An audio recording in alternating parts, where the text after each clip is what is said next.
Era pouco depois da meia-noite quando chamaram no interfone da sala de necropsia.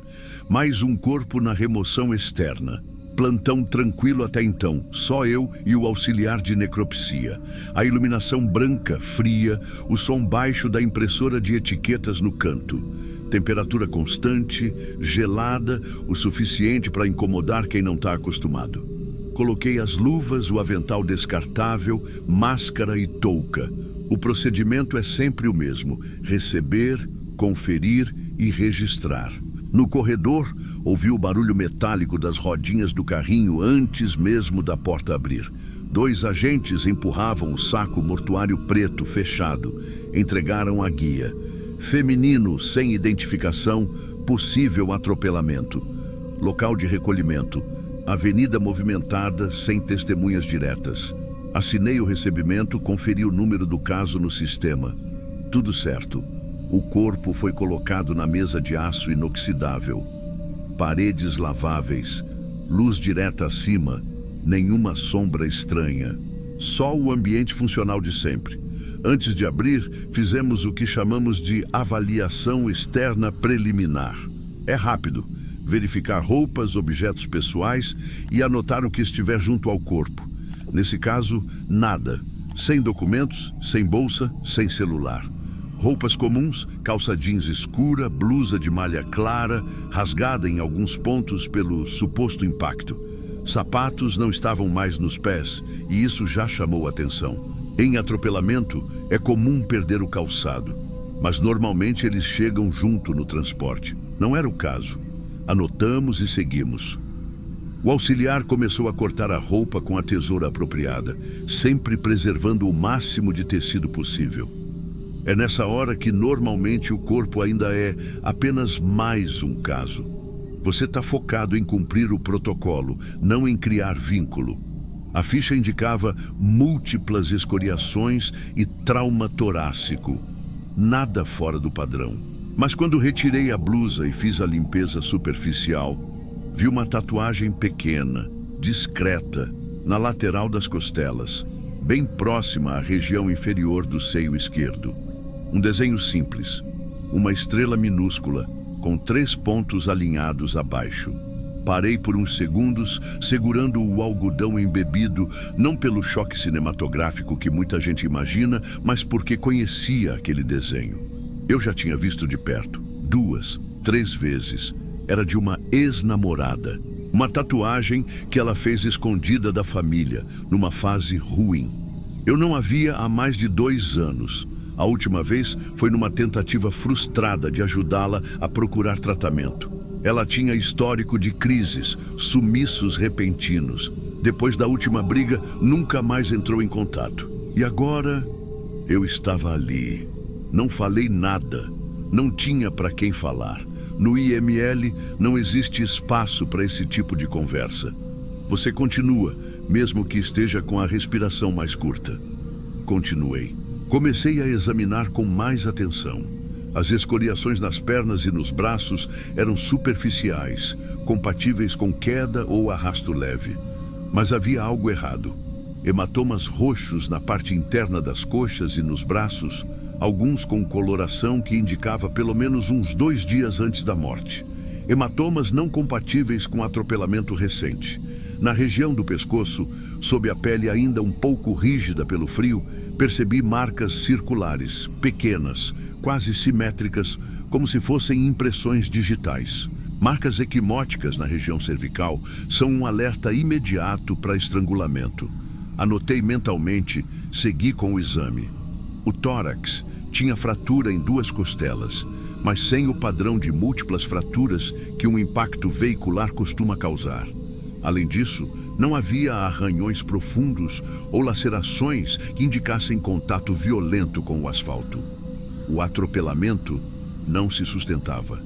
Passei a mão enluvada pelo couro cabeludo, verificando hematomas ocultos. Encontrei um inchaço discreto na parte posterior da cabeça. Lesão compatível com golpe contundente, não com queda em via pública. Tudo indicava que ela tinha sido agredida antes e possivelmente estrangulada. Depois, o corpo foi colocado na rua para simular um acidente. Não havia nada na guia que mencionasse testemunhas, nem sequer a posição em que foi encontrada. Só via pública deitada em decúbito dorsal, sem sinais de vida. Nesse momento, eu sabia que não era só mais um caso, mas externamente nada mudou. O auxiliar continuou limpando, conferindo, anotando medidas.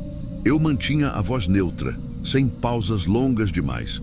Quando terminamos a avaliação externa, comecei a preparar o registro para a necropsia completa. No formulário não se escreve acho que ou parece que. Só o que é visível, mensurável e comprovável. Escrevi: marcas equimóticas circulares na região cervical, compatíveis com compressão digital. Hematomas subcutâneos em diferentes estágios evolutivos. Fraturas de arcos costais, não compatíveis com atropelamento de alta energia. Ausência de escoriações compatíveis com arrasto. O auxiliar não fez pergunta alguma. Isso é normal. A gente vê de tudo, mas não comenta.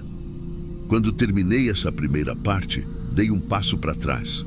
Tirei a máscara um pouco para respirar melhor e recostei na bancada fria.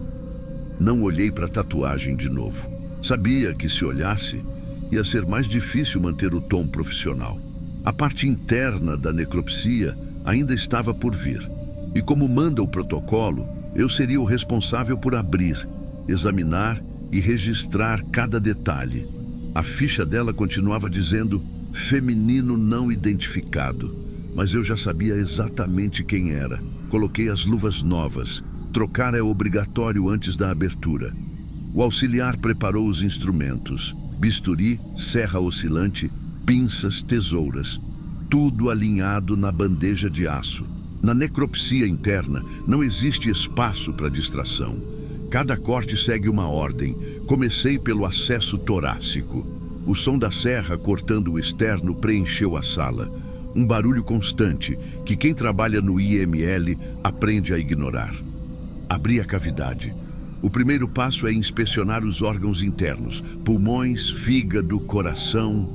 Procuro hemorragias internas, rupturas, sinais de trauma. No caso dela, os pulmões não apresentavam o padrão de lesão esperado em atropelamento de alta energia.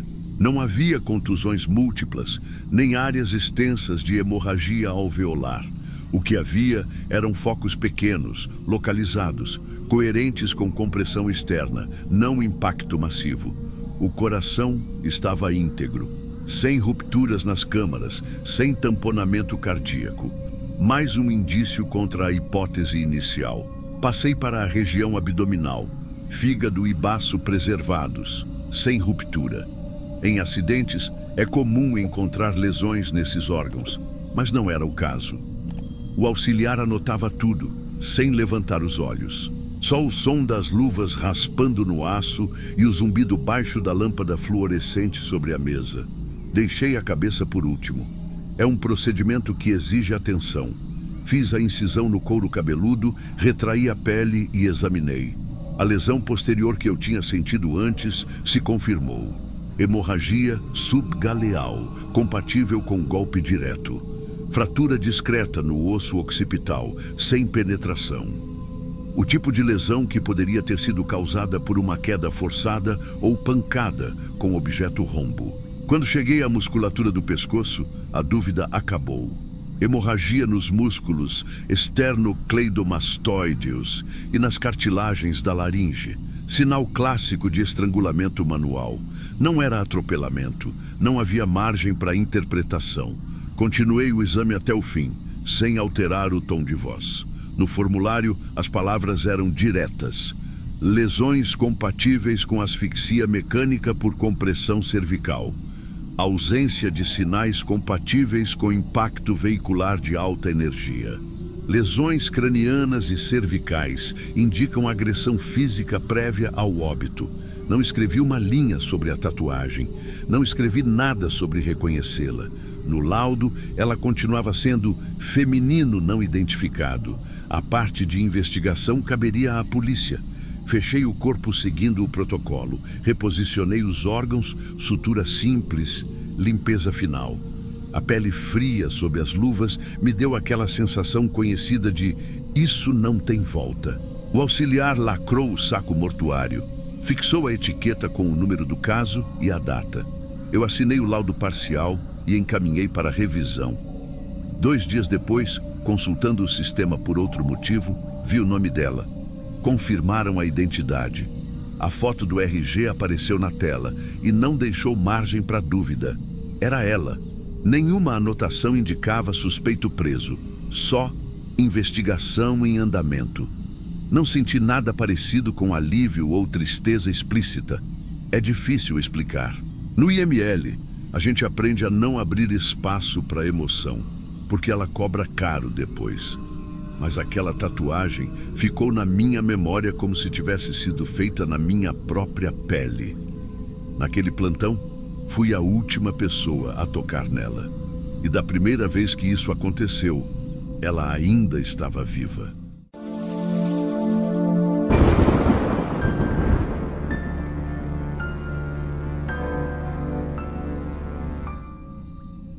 Quando vi os pontos vermelhos surgirem no osso na primeira passada da serra, eu congelei. Aquilo não acontece em quem já se foi. Era madrugada de sexta-feira, um pouco depois das 2h30. O ar central do prédio estava quebrado fazia semanas. Então a sala de necropsia tinha aquele calor abafado, misturado ao cheiro de desinfetante antigo, que nem parece limpar de verdade. As lâmpadas do teto não acendiam todas, e a iluminação de emergência deixava os cantos mais escuros. Plantão noturno é sempre mais silencioso. O pessoal que faz registro de entrada já está mais devagar, telefone quase não toca, e o fluxo de corpos vem mais do hospital do que da rua. Eu já sabia o ritmo. Chega, recebe, confere, começa. Naquela noite entrou um corpo com guia do hospital, número registrado à caneta, mas com a parte de causa da morte escrita de forma genérica. PCR, parada cardiorrespiratória. Campos de horário e evolução clínica, em branco. Não era raro. Eu olhei a pulseira de identificação, bati com o que estava no papel. Lençol hospitalar ainda em volta, marca de tubo na boca, adesivos de monitor grudados no peito. Fiz o que sempre faço. Tirei, coloquei na mesa de aço e fiz a primeira checagem rápida. Rigidez? Não aparente. Livores? Discretos. Mas em hospital isso engana. Paciente entubado, cheio de medicação, às vezes demora mesmo. O legista já tinha assinado o início do procedimento. E se mandam abrir, a gente abre. Comecei pelo corte torácico. Incisão em I, afastador, tesoura cirúrgica. Tudo limpo. Os órgãos ainda tinham aquela coloração de quem não ficou horas exposto, mas até aí, nada demais. Retirei o coração, coloquei na bandeja lateral, notei que o sangue ainda estava mais mole do que costumo ver, coágulos incompletos, mas não foi o bastante para me fazer parar. Segui para o abdômen, depois fechei e preparei a mesa para o crânio. A serra Striker estava carregada. Apoiei firme, corte frontal primeiro. E foi ali. Primeira passada, lenta, só para marcar o osso, e vi pequenos pontos vermelhos se abrindo, filetes descendo, frescos. Isso não acontece em quem está morto há horas. Na hora eu pensei, deve ter sido pressão residual, algo que escapou. Continuei o corte mais devagar, tentando entender. Mas a cada avanço, os vasos meníngeos pareciam reagir, soltando mais. Quando retirei a calota craniana, não encontrei o aspecto esbranquiçado e frio que conheço bem. O cérebro estava úmido, com brilho, quente. Não comentei nada. Fiquei parado, olhando, até o legista vir para o meu lado. Ele olhou também. Não disse nada no começo. Só encostou o dorso da mão na superfície e puxou de volta rápido. Aí me perguntou se eu já tinha terminado a retirada. Eu disse que não, que tinha acabado de abrir. Ele chamou o outro auxiliar para desligar a serra. Ficamos os três olhando, ninguém mexia. O paciente ainda estava com tubo, com marcas frescas de compressão no braço, provavelmente do acesso venoso. Pupilas? Pequeno reflexo à luz da lanterna. Lentíssimo, mas tinha. O legista fez um sinal com a cabeça e mandou um dos seguranças chamar o diretor de plantão. Enquanto isso, eu não toquei em nada. A ficha ainda estava na minha bancada, com assinatura e tudo. O diretor chegou, deu uma olhada, chamou o legista num canto, falaram baixo. Quando voltaram, o recado foi curto: fecha. E não fala disso. Eu só fecho o que abro. Mas dessa vez, fechei um erro. Eu comecei a fechar como se fosse um procedimento normal, mas não tinha nada de normal naquela mesa. O legista tinha saído, o diretor também. Só ficou o outro auxiliar encostado na pia, lavando as mãos mais vezes do que precisava, como se aquilo fosse ocupar o tempo até poder ir embora. Peguei a calota craniana e encaixei de volta com cuidado. Não era costume fazer isso antes de terminar todos os exames, mas o pedido tinha sido claro: fecha. As fitas de nylon para fixar não estavam na bandeja. Tive que pegar no armário lateral. Enquanto eu cortava e passava a tira ao redor da cabeça, percebi que o tubo orotraqueal ainda estava preso com esparadrapo fresco, sem sinal de ressecamento. Era mais uma prova de que o tempo desde a morte não batia com o que estava escrito na guia. Não falei nada, não por medo. É que naquele ambiente, quando todo mundo decide não falar, falar vira a pior escolha. Fechei a pele, fiz os pontos, limpei em volta. Peguei o coração que ainda estava na bandeja e devolvi ao tórax. Foi estranho, porque o tecido ainda tinha uma leve elasticidade. Normalmente, quando volto um órgão para fechar, ele já está mais rígido, mais pálido. Quando terminei, puxei o lençol hospitalar de volta sobre o corpo. Passei as tiras de contenção na altura dos pés e do peito, como sempre. O outro auxiliar veio com o formulário de saída do setor, mas não preencheu os campos de procedimento. Apenas anotou a hora. O legista voltou sozinho, segurando a ficha original e um bloco de laudos em branco. Ele folheou, rasgou a página com a assinatura dele e colocou no bolso. Depois, abriu o bloco novo e começou a escrever outra versão, desta vez com menos detalhes, como se fosse só mais um corpo vindo de hospital para necropsia rápida. Não mencionou a reação vascular, não mencionou a temperatura, não mencionou nada do que a gente tinha visto. Deixa no segundo armário, gaveta de cima. Foi o que ele disse quando terminei de limpar a serra. O segundo armário não é onde ficam as ferramentas de uso comum. É um armário estreito no canto, usado para guardar peças de reposição e material que não entra no dia a dia. Eu sabia o que aquilo queria dizer. Aquela serra não ia voltar para a bancada. Guardei, fechei a porta, passei a chave e devolvi no quadro. O legista pegou a chave e não colocou de volta no gancho. Enquanto isso, o corpo foi levado pelo auxiliar e colocado na câmara fria, prateleira de cima, coberto com um lençol. Nenhuma etiqueta nova foi colocada. A antiga do hospital continuava no pulso, mesmo com o erro evidente. O resto do plantão correu como se nada tivesse acontecido. Entraram mais 2 corpos, um de acidente e outro de morte súbita em casa. Trabalhamos nesses 2 como sempre, conversando sobre o horário de almoço, sobre o calor, sobre um vazamento de água no banheiro do corredor. Nenhuma palavra sobre o caso do início da noite. Por volta das 6 e pouco da manhã, um funcionário do hospital apareceu com 2 seguranças e um caixote de papelão.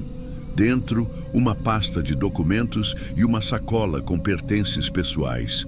Ele não passou pela recepção, foi direto para a sala do diretor. Ficou lá uns 10 minutos e saiu sem olhar para ninguém. Pouco depois, o diretor passou pelo corredor, parou na porta da necropsia e disse: "Vão liberar o 142, a família vem buscar." E continuou andando. O 142 era o número da prateleira na câmara fria. A referência era sempre pelo local, não pelo nome. Não houve transporte até o hospital. Vieram buscar ali mesmo, no IML, sem registro de transferência. Isso foge do protocolo, mas ninguém questionou. A família chegou no fim da manhã. Eu não vi. Estava na sala de esterilização, lavando as bandejas. Só soube porque o outro auxiliar comentou, como se estivesse falando de qualquer outro caso. Vieram 3 pessoas, ficaram pouco tempo, pegaram o corpo e saíram. Ninguém chorou, ninguém discutiu.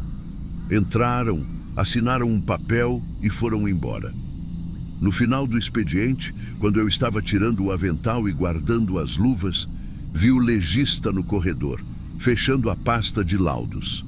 Ele bateu o papel contra a mesa, alinhando, e guardou-o na gaveta de chave. O caso não foi comentado nos dias seguintes, nem nas rodas de café, nem nos plantões seguintes. Sumiu. Uma semana depois, precisei usar a serra Striker para outro corte craniano. Fui até o armário, mas a que eu havia usado naquela noite não estava lá. No lugar, uma nova, com número de série diferente, ainda com cheiro de embalagem nova. Perguntei se tinham enviado a antiga para manutenção e o outro auxiliar respondeu rápido demais. Não sei, e mudou de assunto. Eu não insisti. No IML, a gente aprende que tem coisas que não são para perguntar. Cada um carrega o que viu e segue o trabalho. Mas tem imagens que não saem. Para mim, são aqueles filetes vermelhos surgindo no osso, descendo devagar, como se o corpo quisesse avisar que não era a hora. Eu nunca mais usei aquela serra. Não porque estava com medo, mas porque ela não estava mais lá. E o nome dele não aparece mais no sistema. Se você curtiu essa história e quer ouvir outras nesse mesmo estilo, se inscreve aí no canal, ativa o sininho para não perder nenhum vídeo e vamos ver se a gente consegue bater a meta de 1000 likes nesse aqui.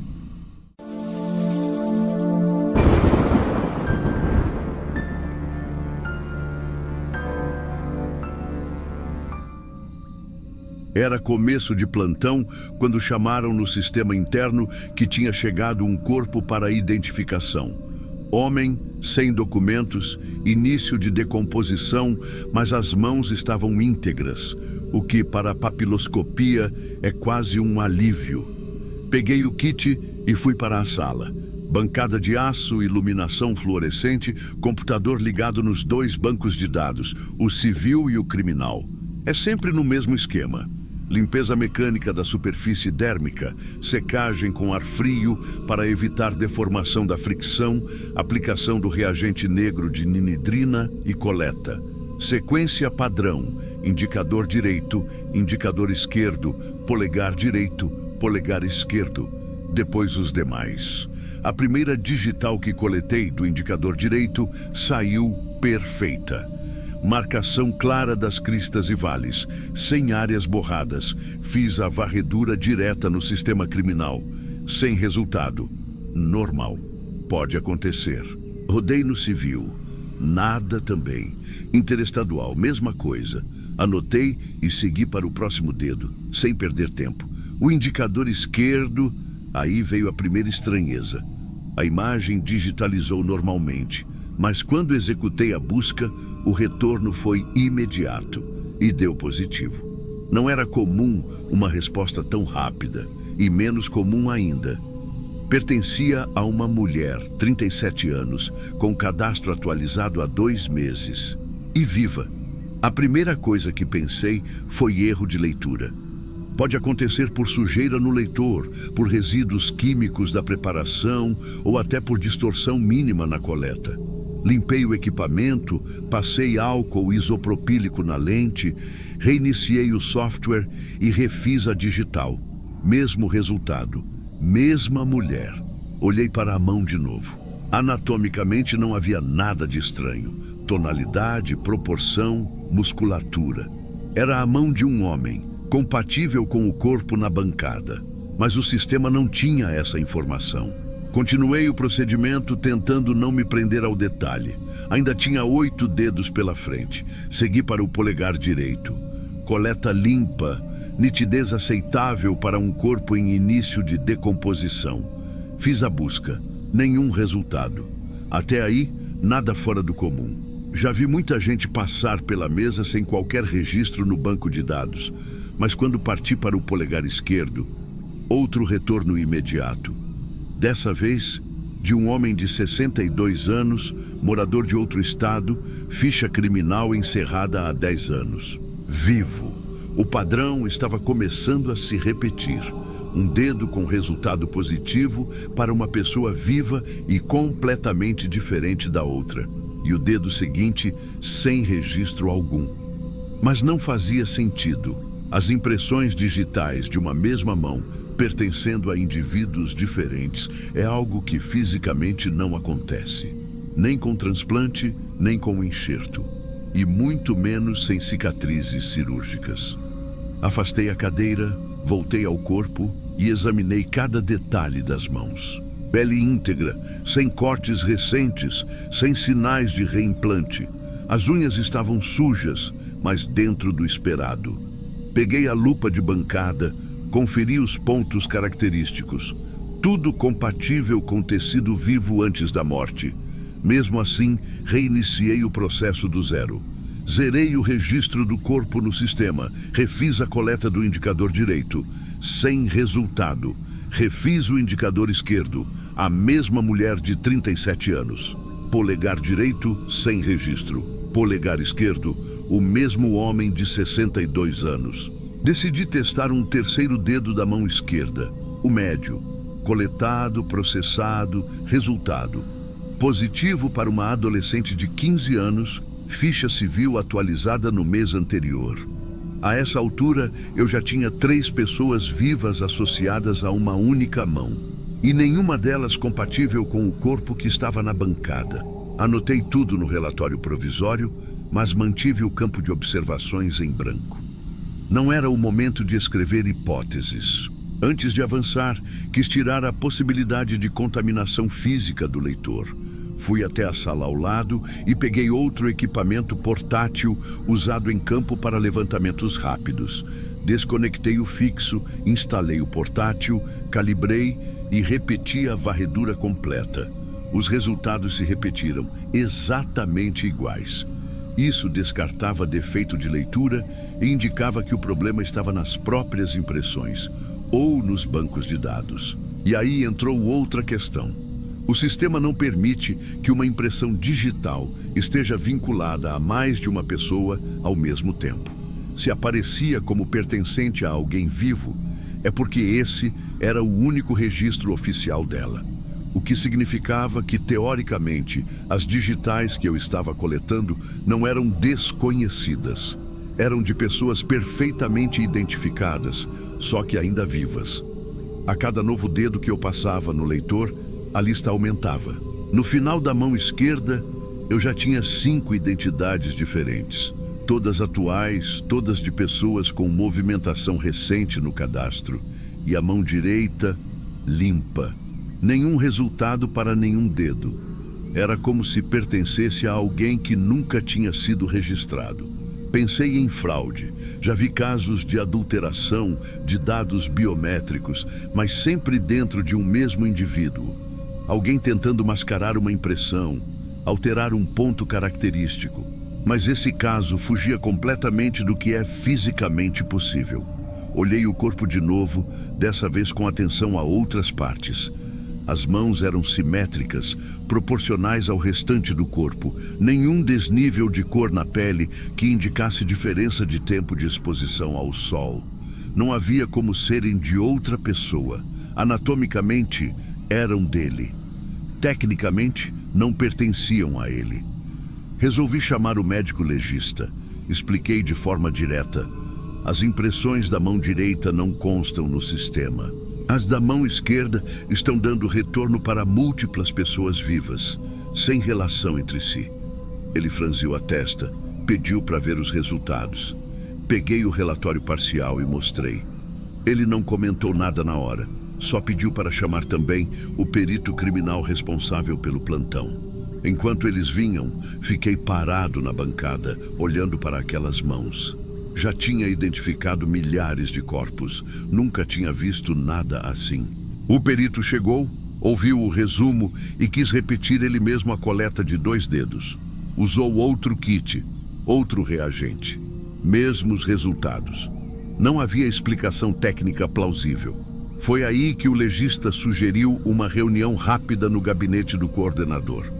O gabinete do coordenador ficava no final do corredor. Era uma sala pequena, com armário de aço, mesa de fórmica e 2 cadeiras na frente.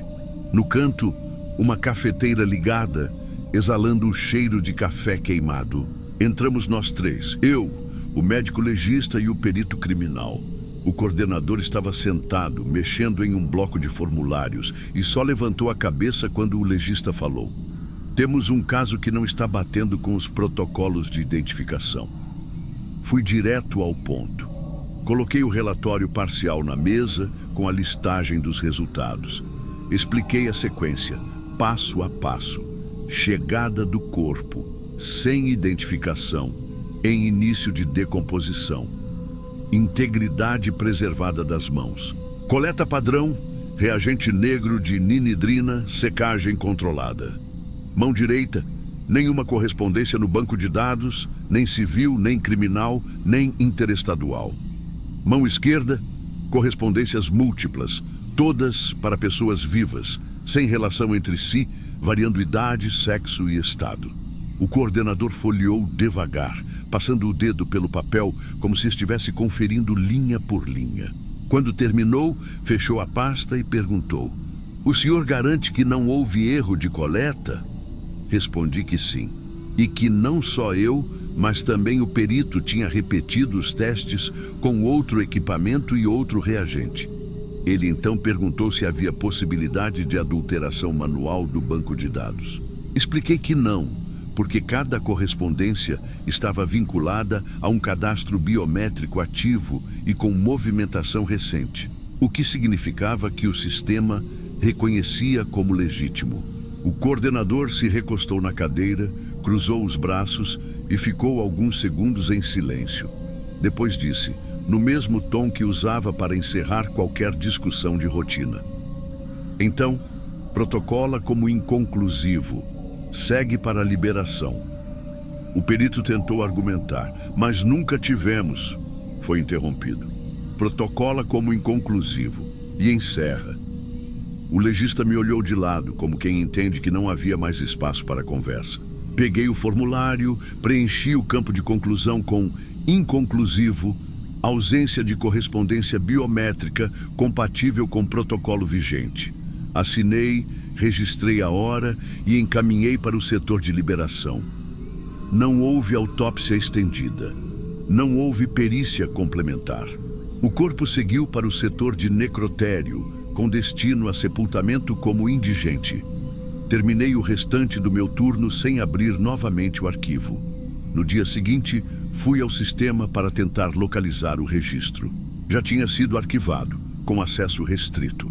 Não consegui visualizar nem as imagens originais das digitais. Perguntei a um colega do necrotério se lembrava para onde o corpo tinha sido enviado. Ele não soube dizer. Dias depois, tentei de novo, usando o número de protocolo. Não constava mais. Aquela mão direita limpa de qualquer registro e aquela mão esquerda, carregando as digitais de várias pessoas vivas, desapareceram do radar como se nunca tivessem existido. Dei baixa no caso. Não consultei mais o sistema. Nunca vi de novo aquelas mãos, nem no banco de dados.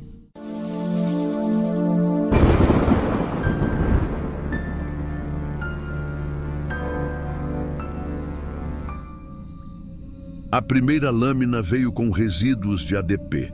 Isso, em um fígado de necropsia, não deveria acontecer.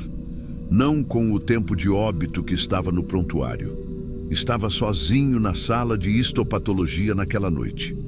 Ar-condicionado gelado demais. Luz branca constante, sem nenhuma janela. O som era só o zumbido do equipamento e o clique do meu micrótomo a cada corte fino na amostra. No canto, a estufa de parafina, ligada mas vazia, soltava aquele cheiro adocicado misturado ao formaldeído. O caso tinha chegado no final da tarde. Homem, 42 anos, suposta overdose. O corpo tinha sido liberado rápido demais, porque o setor estava com 3 outros exames pendentes, e 2 deles eram de casos com requisição judicial urgente. Não era a primeira vez que isso acontecia e provavelmente não seria a última.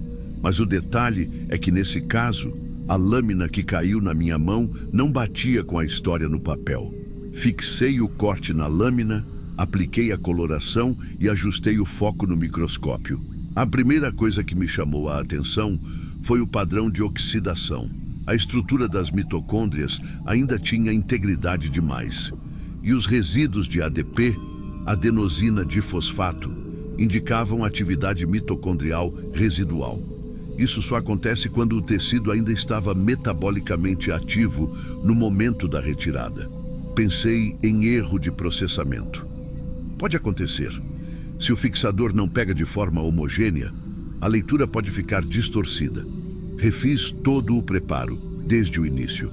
Nova coloração, nova análise. O resultado foi o mesmo. Peguei o relatório inicial da necropsia, horário de óbito declarado, 02/14. Horário de coleta do fígado, 02/27, 13 minutos. No papel parecia normal, mas se a atividade celular ainda estava ali, esse intervalo não era suficiente para a parada completa da função mitocondrial. Continuei olhando. A cada ajuste de foco, as evidências se confirmavam. O fígado tinha sido retirado antes da morte celular total. Tecnicamente, antes da morte cerebral plena.